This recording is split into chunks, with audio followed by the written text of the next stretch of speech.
The Wetland Shadow, the Tennessee Crocodingo. This story is shared as folklore and personal experience.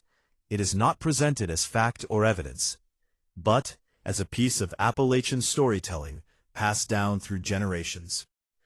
The Wetland Shadow, the Tennessee Crocodingo.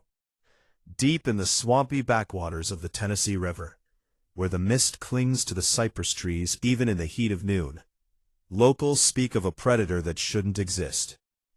It's a creature that bridges the gap between the terrestrial and the aquatic, a phantom known as the Crocodingo. The encounter at Dead Man's Cove. In the early 1980s, a veteran fisherman named Earl was setting lines at dusk. He was used to the sights and sounds of the river. But that evening, the forest went completely silent. No crickets, no bullfrogs, just a heavy, unnatural stillness. "I saw a wake in the water, moving fast," Earl recounted in a local interview.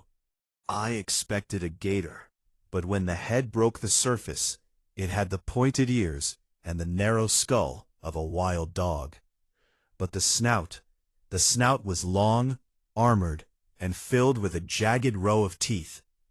It looked like a living puzzle piece that didn't fit anywhere." The creature didn't swim with the slow side-to-side motion of a reptile. It paddled with powerful, dog-like lunges, eyes glowing a dull, rhythmic red in the fading light. The Midnight Howl. The most famous audio account comes from a group of hikers in a state park. They reported a sound that has since become a hallmark of Crocodingo lore.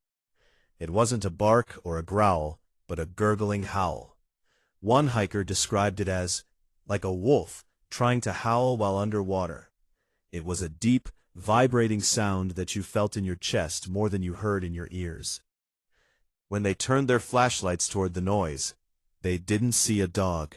They saw a long, low-slung shape with mottled, scaly skin that looked like wet leather. It had the lean, muscular build of a dingo, but it dragged a heavy, thick tail that left a distinct trench in the mud behind it. The tracks in the mud.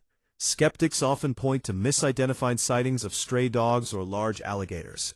However, experienced trackers have found impossible footprints in these swamps. The gait, a four-legged canine-style stride. The claws, deep, non-retractable claw marks similar to a bear, but with the splayed toe structure of an aquatic animal. The drag, a heavy centerline mark indicating a massive, reptilian tail. Legend or reality? Is the Tennessee Crocodingo an escaped exotic specimen, a rare mutation, or something much older? While science has yet to find a specimen, the stories from the Tennessee wetlands continue to grow. If you ever find yourself near the water's edge and the woods go quiet, keep your eyes on the reeds. You might just see a pair of red eyes looking back.